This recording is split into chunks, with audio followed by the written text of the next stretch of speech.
కీపాట్లు నొందినావా.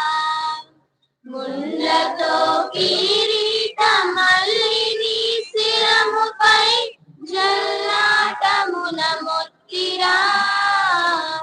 ముళ్ళ పోట్లకు శిరము తల్లడిల్లగ సొమ్మసిల్లిపోతివ రక్షక. ఏ పాపమెరుగని ఓ పావనమూర్తి పాప విమోచకున్నా. నా పాలి దైవమా నా పాపముల కొరకి పాట్లు నొందినావా. కలువరి గిరిదనుక సిలువ మోయలేక కలవరము నొందినావా. సిలువ నీతో మోయ తులువలు వేరొకని దోడుగా నిచ్చినా.